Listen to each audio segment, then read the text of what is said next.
as his mother's icy words pierced the Christmas air. "Blood is thicker than water, dear. You'll understand one day. I realized this wasn't just coldness, it was cruelty." But the day she sneered, "Planning to go to college? How ambitious for someone like you," I knew it was war. I remember the first time I saw him just as clearly as I remember the first time I met her, his mother. We were both 13, awkward in our own ways, but there was something about him that drew me in. It wasn't just a teenage crush, it felt like something more, something deeper. And as our relationship grew, so did my encounters with his family, particularly with his mother. My initial interactions with her were cordial, albeit somewhat cold. I was young, naive, and eager to be accepted. I remember how she would subtly direct me out of family photos during Christmas, saying things like, "Oh dear, this is just for immediate family. Maybe you could help with setting the table." I didn't think much of it at first. I thought maybe this was just how families were, having grown up in a less formal environment myself. But as time went on, these small acts of exclusion became more frequent. I would be gently ushered away under some pretense or another when it came to family games or discussions. "Why don't you take a break, dear? We're just having a little family catch-up," she would say, her tone polite yet firm. At first, I thought I was being overly sensitive, reading too much into harmless comments. But the pattern was undeniable. It wasn't just about being left out of pictures or games.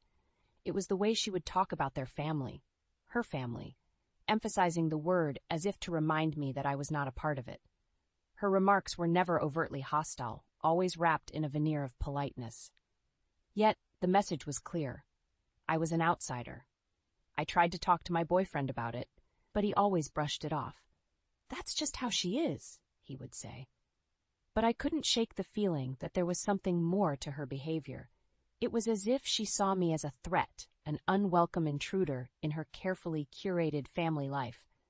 What made it all the more confusing was her reputation within the family. She had fought with nearly every relative on her husband's side, cutting ties and burning bridges with a startling ease.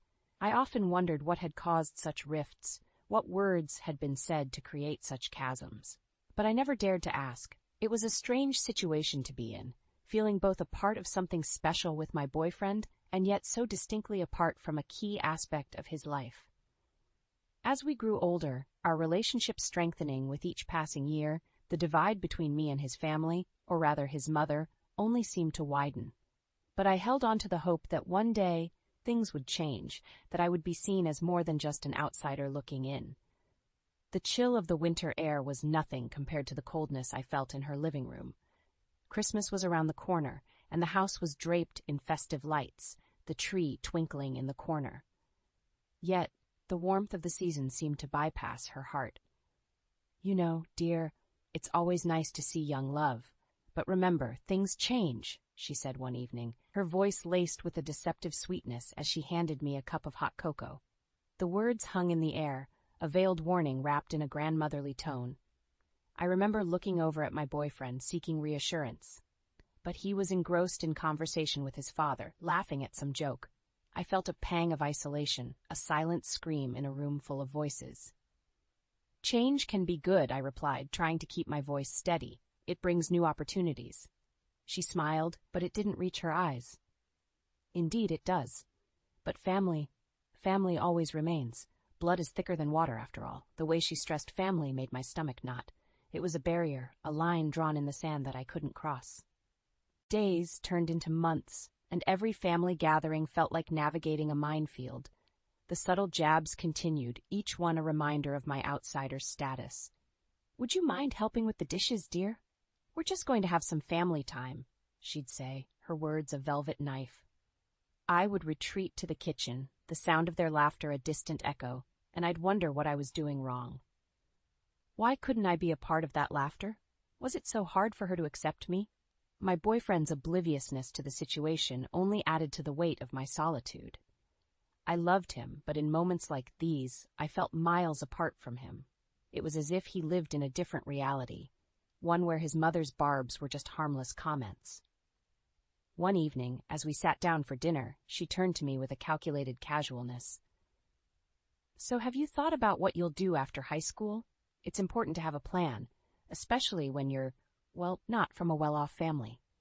I felt my cheeks burn, the sting of her words sharper than any physical blow. I have, I replied, trying to mask my hurt. I'm planning to go to college. I want to study psychology. Psychology? She raised an eyebrow. Interesting choice for someone who struggles to understand basic family dynamics. My fork clattered against my plate. I looked up, meeting her gaze. There was no mistaking the message now. She didn't see me as worthy, not of her family, and certainly not of her son. It was in that moment, under the harsh glare of the dining room light, that I realized this was more than just a series of misunderstandings. This was a deliberate campaign to undermine me, to make me feel small and unwelcome. And for the first time, I began to question whether I could ever truly be a part of the family I so desperately wanted to belong to. The tension in the air was palpable as the holiday season approached. Christmas, a time for joy and family, had become a battleground of unspoken words and hidden resentments. My boyfriend and I were caught in a delicate balancing act, trying to divide our time between my family and his. But this year, the scales tipped dangerously. I think we should spend Christmas morning with my family and then the afternoon and evening with yours, my boyfriend suggested, his voice hesitant, as if walking on thin ice.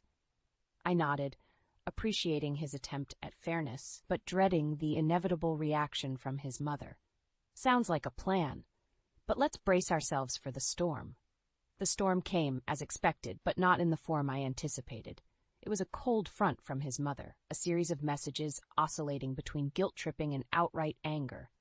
She couldn't fathom why we would choose to spend more time with my family, implying a lack of loyalty on our part.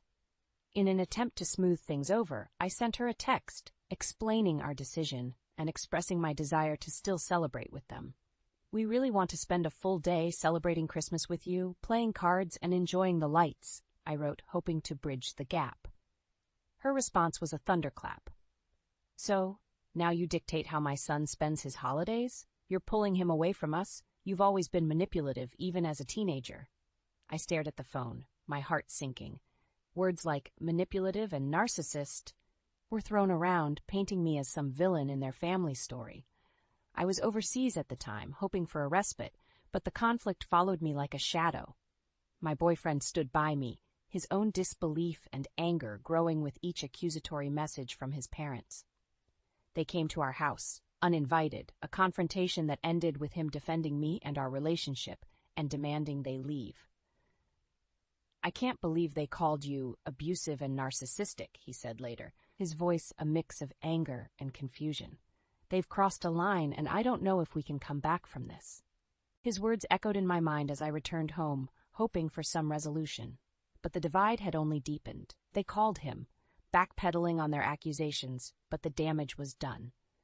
They nitpicked my every action, every word, turning mundane gestures into evidence of my supposed manipulative nature. As I listened to their baseless claims, a realization dawned on me. This wasn't just about Christmas or family time. This was a concerted effort to undermine me, to paint me as the villain in their son's life. And as the accusations piled up, so did my resolve. My boyfriend and I made a decision, one that was heartbreaking but necessary. We decided they would not be invited to our wedding.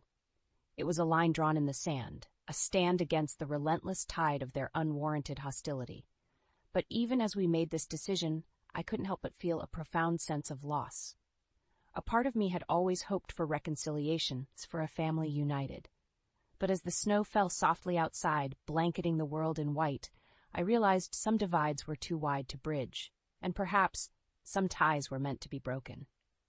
The flight back home felt longer than usual, each mile stretching out endlessly. My mind was a whirlwind of emotions, replaying the recent events that had turned our lives upside down. I had hoped my trip overseas would offer a break from the tension, but instead, it felt like I was returning to a battlefield. When I walked into our house, the familiar walls seemed to echo with the remnants of the argument that had taken place in my absence. My boyfriend greeted me with a tight hug, a silent acknowledgement of the storm we were weathering together. He recounted the details of his parents' unexpected visit, how they had come with accusations and left with anger. His voice trembled with a mixture of fury and disbelief. "They said you were controlling me, that our relationship is abusive. I couldn't believe what I was hearing. I had to ask them to leave. I couldn't stand hearing them talk about you like that." I sat there, numb, trying to process his words. It was one thing to be on the receiving end of passive-aggressive comments, but to be accused of being an abuser was something entirely different. It felt surreal, like a twisted narrative from a different life. In the days that followed, our home became a refuge and a prison. We were safe from their accusations, but we couldn't escape the reality of the situation. The rift between my boyfriend and his parents had grown into a chasm, and I couldn't help but feel responsible. We spent evenings talking, sometimes in circles, about what to do next. "Maybe we should just elope," he suggested one night, half joking, half serious. "At least then we wouldn't have to worry about who to invite." I laughed, but the idea lingered in my mind, a tempting escape from the drama. Yet deep down, I knew running away wasn't the solution. This wasn't just about a wedding. It was about standing our ground, about not letting their baseless accusations define us. The calls from his parents continued, a mix of backtracking and new accusations. They seemed to be grasping at straws, trying to find any reason to validate their disdain for me. "They said you don't say please or thank you enough," my boyfriend told me, his voice tinged with exasperation. "And now they're claiming you never greet them properly. It's like they're creating a version of you that doesn't even exist." I listened, feeling a mix of anger and sadness. The allegations were so petty, so far from the truth, that it was almost laughable. Almost. But beneath the absurdity was a painful realization.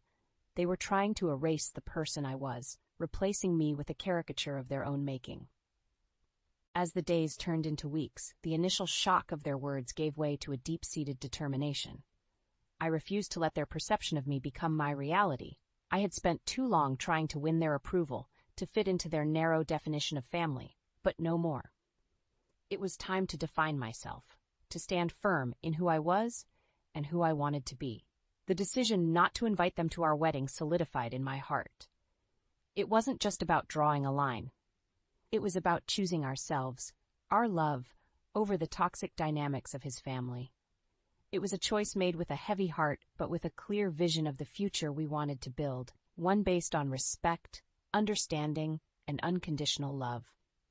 As the winter turned to spring, I watched the world come back to life, the snow melting away to reveal the resilient earth beneath. And in that renewal, I found a reflection of our own journey, a testament to the strength that comes from facing adversity together. Returning to a semblance of normal life after such turmoil was like trying to piece together a shattered vase. We knew it would never be the same, but we hoped to find some beauty in the imperfection, in the new shape our lives were taking. As I sat across from my boyfriend one evening, the low hum of the city outside our window, I couldn't help but feel the weight of his parents, accusations lingering between us. "Do you think there's any truth to what they said? About me being manipulative?" I asked, my voice barely above a whisper. He reached across the table, taking my hand in his. "No, absolutely not. They don't see the amazing person I see. They don't know you like I do." His words were a balm, but the scars were still tender. I found myself replaying every interaction with his parents, analyzing my words, my actions, searching for any hint of the person they accused me of being. It was exhausting, like chasing shadows in a never-ending maze. Their recent call, an attempt to retract their earlier allegations while still hurling new ones, only added to the confusion. The claims were petty, almost laughable in their triviality, but their impact was profound. They accused me of not saying please or thank you enough, of failing to greet them properly, a litany of manners they claimed I lacked. I found myself laughing one moment and crying the next. How can they even say these things? After everything, they focus on pleasantries, I said, my laughter tinged with disbelief. It's their way of trying to control the narrative, my boyfriend replied, his voice steady but his eyes revealing the turmoil within. They're trying to paint you in a certain light to justify their behavior. The conversation shifted to our upcoming wedding, a topic that once brought joy but now was shadowed by the absence of his parents. Are we doing the right thing? I asked, the doubt creeping in. We are, he affirmed, his grip on my hand tightening. This is about us, our love, our future, not their prejudices. In the weeks that followed, we focused on planning our wedding, a celebration of our journey and the life we were building together. It was a bittersweet process, the joy of planning our special day mixed with the sorrow of his parents' absence. But as the wedding day approached, I found strength in the love that surrounded us. Friends, my family, and most importantly, my partner. Their support was a reminder that family isn't just about blood. It's about the people who stand by you, who see you for who you truly are. On the eve of our wedding, as I stood looking out at the city, the lights twinkling like distant stars, I realized that this was a new beginning, a chance to leave behind the hurt and the accusations, to step into a future filled with love and understanding. Our decision to exclude his parents from the wedding wasn't just about drawing a boundary. It was about choosing happiness over toxicity, peace over conflict. It was a declaration that we would not let their narrow-minded views dictate the course of our lives. As I turned away from the window, ready to embrace the future, I knew that the road ahead would have its challenges. But I also knew that together, we were strong enough to face whatever came our way, bound not by the approval of others, but by the love we shared. A love that was our own, unbreakable, and true. On the morning of our wedding, I awoke with a mix of emotions swirling within me. Today was supposed to be the happiest day of my life, yet there was a shadow cast by the absence of his parents. As I sat on the edge of the bed, watching the sunrise paint the sky in hues of orange and pink, I couldn't help but reflect on the journey that had led us here. The house was quiet, the calm before the storm of celebration. In this rare moment of solitude, my thoughts drifted to his parents. There was a part of me, a small, hopeful part, that had wished for reconciliation, for a miracle that would mend the broken ties. But as the light of dawn grew stronger, so did my realization that some things were beyond repair. I thought about the accusations, the hurtful words, the relentless attempts to paint me as someone I wasn't. It had been a battle, not just against their perceptions, but against my own doubts. Their words had planted seeds of uncertainty in my mind, making me question my worth, my place in his life. But as I sat there, on the brink of a new chapter, I realized that their words had also given me something invaluable: resilience. I had learned to stand up for myself, to trust in the love and support of those who truly knew me. I had discovered a strength I didn't know I had, forged in the fire of their unwarranted judgment. I stood up, my reflection in the mirror a testament to the journey. Today I was not just a bride. I was a survivor, a warrior who had fought for her place in the world. The day unfolded in a blur of laughter, tears, and endless dancing. Our friends and family surrounded us, their love and joy palpable in every hug, every congratulatory smile. My parents beamed with pride, their eyes shining with unshed tears as they watched us exchange vows. And there he was, my partner, my rock, standing before me with a look of love so deep, so unwavering that it took my breath away. As we said our vows, promising to love and cherish each other in sickness and in health, I knew that we were more than just husband and wife. We were partners in every sense of the word, bound by a love that had weathered the fiercest of storms. As the night drew to a close, we stood together, watching our guests depart. The air was filled with the echoes of laughter and music, the remnants of a day filled with love and celebration. "We did it," he whispered, his arms wrapped around me. "We really did it." "Yes, we did," I replied, my heart full, "and we'll keep doing it every day for the rest of our lives." We stood there, in each other's embrace, looking out at the starlit sky. It was a moment of peace, of contentment, a quiet end to a day that marked the beginning of our forever. As I lay in bed that night, his arms around me, I realized that this was what true love felt like. It wasn't just about the romantic gestures or the passionate declarations. It was about standing together in the face of adversity, about choosing each other over and over again, even when the world seemed to be against us. Our journey hadn't been easy, but it had brought us to this moment, to a love that was stronger and more profound than I could have ever imagined. And as I drifted off to sleep, I knew that no matter what the future held, we would face it together, our love a beacon that would guide us through the darkest of times.